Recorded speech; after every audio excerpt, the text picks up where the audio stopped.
Hello, friends, and welcome to the Exams Made Simple. We are back again with the Hindu analysis for 8th of January 2024. 8 जनवरी 2024 का the Hindu newspaper analysis देखेंगे.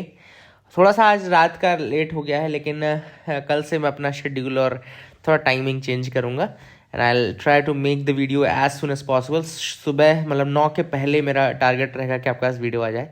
अभी at least हम रोज़ बना रहे हैं, that's a good start.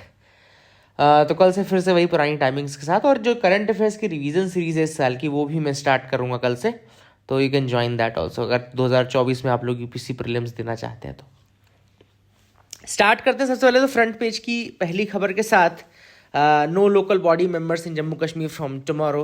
इसका reason क्या है कि इसकी जो 5 ईयर टर्म है जो लोकल रिप्रेजेंटेटिव्स की, जैसा कि आपको पता है कि जो 73rd and 74th amendment act है उसके अकॉर्डिंग जो 5 सालों के लिए सेलेक्ट होती है लोकल सेल्फ गवर्नमेंट, वो एक्सपायर हो जाएगी. That is set to expire on that date, है ना. 5 ईयर टर्म जो है लोकल रिप्रेजेंटेटिव्स का ख़त्म हो जाएगा. एंड द नेक्स्ट इलेक्शन है to the municipal bodies and panchayats. वो कब होंगे? वो तब होंगे जब इस बार का हमारा डिलिमिटेशन हो जाता है ना. तो जब तक इसका डिलिमिटेशन नहीं होता तब तक अब अगले चुनाव नहीं होंगे. And that is the reason क्यों ये एक्सरसाइज जो है बेसिकली अब रुकी रहेगी, होल्ड पे रहेगी. सो ये बहुत ज़्यादा खास नहीं है, बस ठीक है, एक न्यूज़ के लिए आपको जानना था तो आपको जान लिया. दूसरी जो न्यूज़ है वो है जीएसटी रेवेन्यूज़ के regarding. It reveals a dissonance in consumption growth across the states. मतलब जो जीएसटी के रेवेन्यू है वो एक डिसोनेंस, मतलब कि कोई यूनिफॉर्मिटी नहीं बता रहे हैं, बल्कि एक अलग अलग तरीके का कंजम्पशन पैटर्न बता रहे हैं अक्रॉस द स्टेट्स. अब ये क्यों है? सबसे बड़ा रीज़न आप सबको समझ में आ रहा होगा कि जीएसटी जो हमारा है वो एक कंजम्पशन बेस्ड टैक्स है. कैसा टैक्स है? कंजम्पशन बेस्ड टैक्स, ठीक है ना. कंजम्पशन बेस्ड टैक्स मतलब कि जितना आप कंज्यूम करेंगे उतना जीएसटी कलेक्शन और ये सारी चीज़ें होंगी. जीएसटी कलेक्शंस ओवरऑल तो बढ़ रहे हैं, लेकिन ये जो कंजम्पशन है ये बहुत ही ज़्यादा इक्विलिब्रियम में नहीं है, या फिर कहना चाहिए इक्विटी में नहीं हो रहा है. इक्विटी में नहीं हो रहा का मतलब क्या है कि कुछ स्टेट्स तो बहुत ज़्यादा कंज्यूम कर रहे हैं, बट कुछ स्टेट जो है वहाँ पे कंजम्पशन कम हो रहा है. ठीक है, तो जैसा कि यहाँ पे भी लिखा है, देखो, GST is a consumption based tax that can broadly signal the consumption trends in the economy. मतलब जीएसटी देख करके आपको कंजम्पशन ट्रेंड पता चल जाएगा. तो ओवरऑल जीएसटी कलेक्शन बढ़ रहा है, इसका मतलब कंजम्पशन तो बढ़ रहा है, लेकिन क्या ये कंजम्पशन आपका इक्वली बढ़ रहा है हर जगह कि नहीं, वो एक बड़ा सवाल है. ठीक है, तो इसको जब स्टेट वाइज पढ़ा गया तो इसमें ये समझ में आया कि कुछ स्टेट्स ऐसे हैं जहाँ पे 10% से भी कम की ग्रोथ देखने को मिली है. इसमें से स्पेशली गुजरात और वेस्ट बंगाल का नाम ऑथर ने यहाँ पे बोला है. वहीं पे कुछ स्टेट्स हैं जैसे मध्य प्रदेश, महाराष्ट्र, कर्नाटका, हरियाणा, उत्तर प्रदेश, तमिलनाडु, तेलंगाना. यहाँ पे 16% से ऊपर की आपको ग्रोथ देखने को मिलेगी. they are the states with the higher growth in the consumption pattern.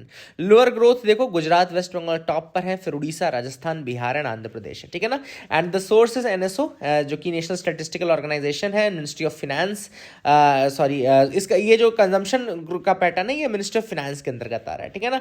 और अभी एनएसओ ने, आप सबको पता ही है कि एनएसओ ने एक अपना मतलब और भी मतलब डेटा देते रहते हैं. एनएसओ का भी डेटा आता है ग्रोथ रेट का, और उसमें तो ये सारी चीज़ें देखो अपनी जगह.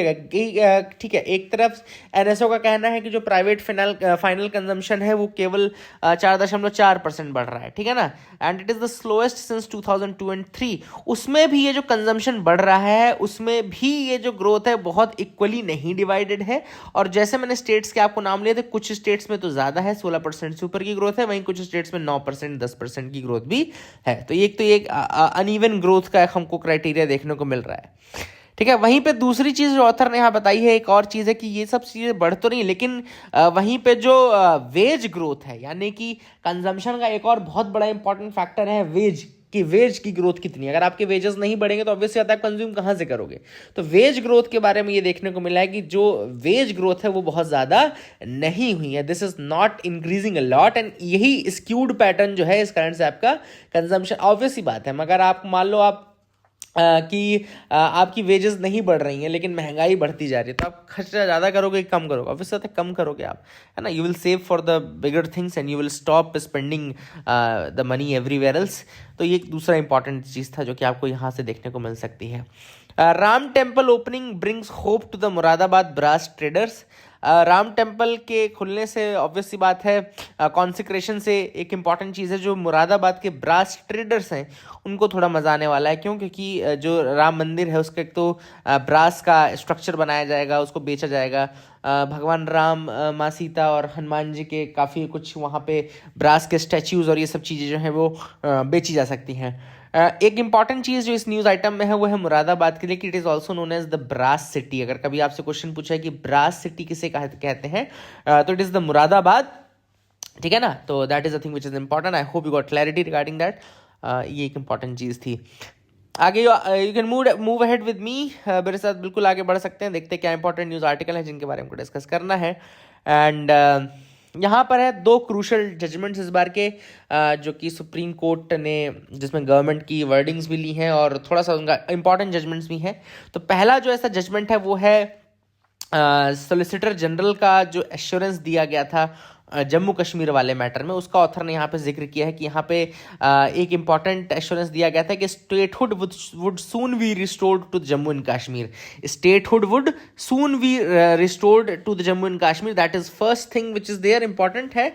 और दूसरा जो जजमेंट है, सेकेंड जजमेंट है, वो 3 जज बेंच का है in the case where SEBI को यहाँ पे सुप्रीम कोर्ट ने जहाँ पे वो कहा है कि हाँ, हम आपके ऊपर भरोसा करते हैं, आप इन्वेस्टिगेशन करेंगे एंड आप एक्सपीडियसली अडानी ग्रुप के अगेंस्ट भी जो कंप्लेंट है, इन्वेस्टिगेशन आपको करना है, आप उसको सही तरीके से करेंगे। सेबी के ऊपर भरोसा भी दिखाया है। ठीक है, I hope you got clarity regarding that as well. अब एक आर्टिकल भी इस न्यूज़ आर्टिकल में मेंशन था, आर्टिकल 144, तो आप लोग अपने नोट्स में उसको ऐड कर लीजिए कि 144 of the constitution basically mandates that all the authorities either civil or judicial in the territory of India shall act in aid of the Supreme Court. बहुत important article 144 of the Constitution. It mandates that all the authorities, whether civil or judicial, they will act in the aid of Supreme Court. ठीक है ना? I hope you got clarity regarding that as well. And यहाँ पे solicitor general ने कहा है कि statehood restore किया जाएगा जम्मू कश्मीर का। इसका सस्पेंशन जो है एज ए यूटी वो टेम्पररी है। तो ये काफ़ी इंपॉर्टेंट चीज़ है जो सुप्रीम कोर्ट ने माना भी है। I hope you got clarity regarding that as well. आगे मूव करते हैं। तमिलनाडु ने बेसिकली एक विजन रिपोर्ट दिया जिसमें उन्होंने कहा है कि वो जल्दी ही 1 ट्रिलियन इकोनॉमी बनने की कोशिश करेंगे। तो अगर आपसे कोई पूछता है कि कौन सा रिसेंट स्टेट है जिसने कि $1 ट्रिलियन की इकोनॉमी बनने का प्रयास करने के लिए शुरू किया है, तो वह है तमिलनाडु। आई hope you got clarity regarding that. इसको आप याद रखिएगा। आगे आप मेरे साथ बढ़ सकते हैं। You can move ahead with me. आप बिल्कुल यहाँ पे मेरे साथ आगे बढ़ सकते हैं। Okay, IIT Delhi teams makes first high risk landslide risk map of India. तो यहाँ पे आप सबको पता होगा कि लैंडस्लाइड एक बहुत बड़ी प्रॉब्लम है ना। एंड सबसे बड़ा दिक्कत ये है कि ये बहुत ज़्यादा वाइड स्प्रेड नहीं, तो जो पहाड़ वाले रीजन्स है वहाँ पर ज़्यादा होती है। And they are harder to track and study with the satellite. सबसे बड़ी इसमें प्रॉब्लम है कि इनको ट्रैक करना प्रॉब्लमैटिक है, सैटेलाइट से इनको स्टडी करना प्रॉब्लमैटिक है। And they happen in localised areas and affect only about 1 to 2% of the country as a result of much less data of sufficient quantity for typical machine learning models to work with. इसलिए machine learning models के साथ आप काम नहीं कर सकते क्योंकि आपके पास डेटा ही बहुत कम है इसके लिए, है ना। तो यहाँ पे researchers prepare 2 elements for analysis, है ना, जिनको में उन्होंने लगभग 1,50,000 डेटा पॉइंट्स को स्टडी किया है which are known for the landslide events and all, है ना। तो इसको आप याद रखिएगा। And machine learning models use किए गए हैं to make projections for all this areas for which there wasn't any landslide data, है ना, याद रखिएगा। I hope you got clarity regarding that. इसमें पढ़ी स्टडी किसने किया? IIT दिल्ली। ठीक है, तो स्टडी किसने की है? IIT दिल्ली ने किया है। एंड इंडिया के पास अभी तक कोई भी लैंडस्लाइड ससेप्टेबिलिटी मैप नहीं था। ठीक है ना, किस पूरी कंट्री के लेवल पे कोई भी इंडिया के पास लैंडस्लाइड ससेप्टेबिलिटी मैप नहीं था। ठीक है ना, I hope you got clarity regarding that as well. तो अभी उन्होंने लैंडस्लाइड्स के लिए ये मैपिंग प्रोसेस स्टार्ट किया IIT दिल्ली ने। एंड इसमें उन्होंने मशीन लर्निंग का भी यूज़ किया है। And these are the things which are important. I hope you got clarity regarding that as well. तो ये आपको थोड़ा सा याद रखना था जो मैंने आपको बताया, है ना। एंड आगे देख लेते हैं और क्या इंपॉर्टेंट है। The map is acknowledged. Map acknowledged some well-known regions of high landslide susceptibility. कुछ बड़े regions identify किए गए हैं landslide के लिए, जैसे कि foothills of Himalayas, Assam Meghalaya region, Western Ghats. लिख लीजिएगा आप लोग, लैंडस्लाइड के ससेप्टिबिलिटी वाले रीजन कौन कौन से हैं? Foothills of Himalayas, Assam Meghalaya region and Western Ghats. And it also revealed some previously unknown places with high risk, जैसे कि Eastern Ghats, north of Andhra Pradesh and Orissa. ये भी कुछ बड़े रीजन्स हैं, है ना. And researchers said that they want to build on data from the map and develop a landslide early warning system for India. Researchers ने कहा है कि वो डेटा पे और बिल्डअप करेंगे और एक लैंडस्लाइड अर्ली वार्निंग सिस्टम बनाने के लिए वो प्रयास करेंगे. And this map is expected to be useful for organisations involved in investigating and mitigating the landslide, जैसे कि GSI हो गया, मिनिस्ट्री ऑफ माइंस हो गया, नेशनल डिजास्टर मैनेजमेंट अथॉरिटी हो गया. एंड ये काफ़ी इंपॉर्टेंट चीज़ है. I hope you got clarity regarding that as well. अगली न्यूज़ है पैंसपर्मिया. याद रखिएगा, panspermia. What is this panspermia? It is life from one word to the next, है ना. तो कैसे life began has invited number of hypothesis. एक hypothesis Greece में चलती है जिसका नाम है पैंसपर्मिया. पहली बार ग्रीक फिलोसफर थे एनाक्सागोरस. याद रखिएगा, एनाक्सागोरस who coined the term and first articulated life's potential to travel as seeds between plants. तो पहली बार उसने ये कहा कि एनाक्सागोरस ने कि लाइफ जो है वो सीड्स के रूप में ट्रेवल करती है from planets to planets. And with this concept found echoes in the thoughts of other philosophers of his time, जैसे कि एनाक्सिमैंडर हो गया, थेल्स हो गया. इनके दिमाग में भी घंटी उसने बजा दी. ठीक है. एंड फिर उसके बाद यही पैंसपर्मिया का कंसेप्ट आया. This is the concept of panspermia. ठीक है. तो I hope you will remember that as well.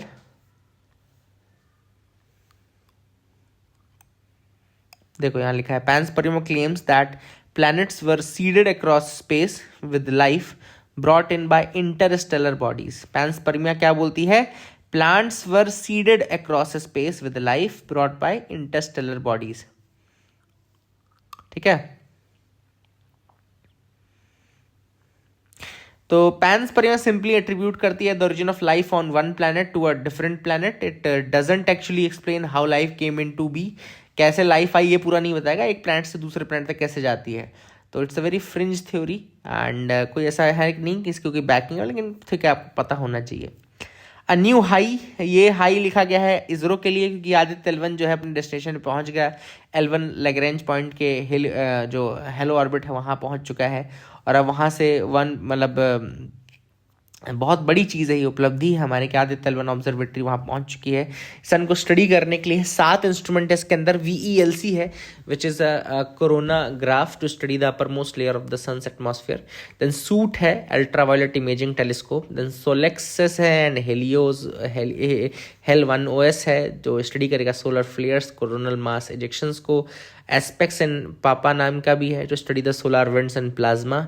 And set of digital magnetometers to measure properties of the magnetic field around the spacecraft. ठीक है ना. तो Lagrange point 1 जो L1 है वो 1.5 किलोमीटर है from the earth on the earth sun direction. And one of the 5 Lagrange points, मैंने 5 आपको बताए थे, L1, L2, L3, L4, L5, जिसमें L1, L2, L3 जो है वो अनस्टेबल पॉइंट्स हैं और L4, L5 जो है वो स्टेबल पॉइंट्स हैं. ठीक है. तो ये भी आप याद रख सकते हैं, है ना.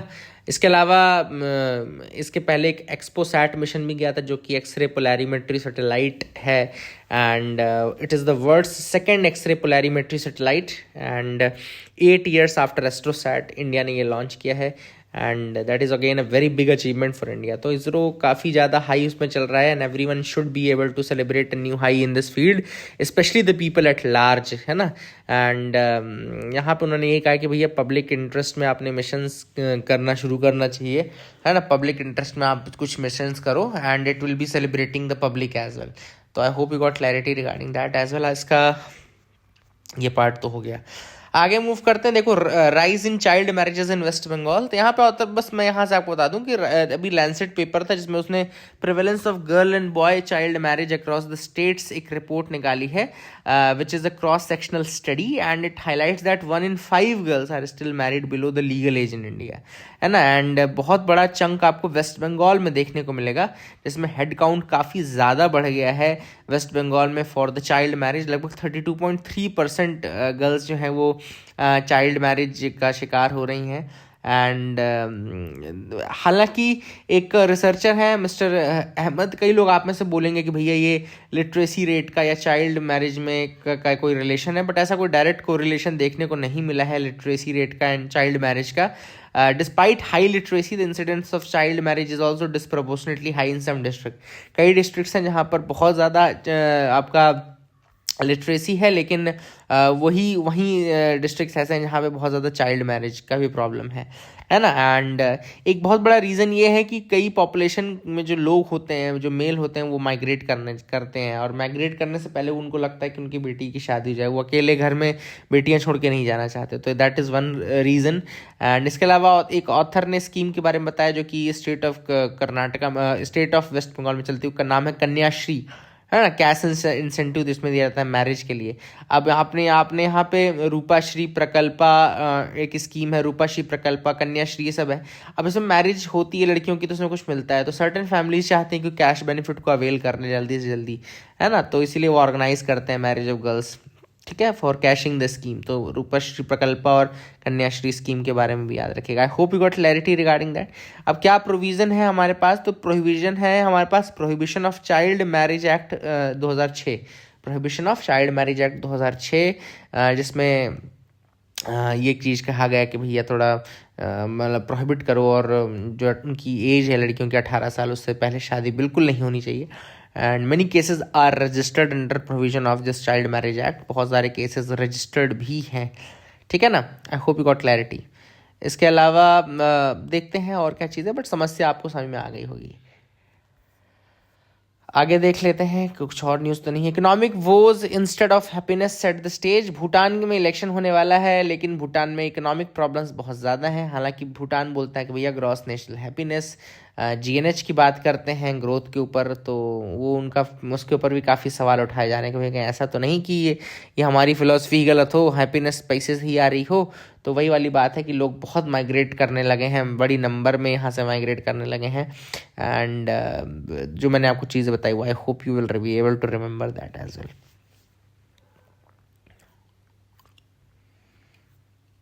Okay, so that is it for the day, friends. I hope you liked our video. Please like, share, and subscribe. Keep loving us, keep sharing us.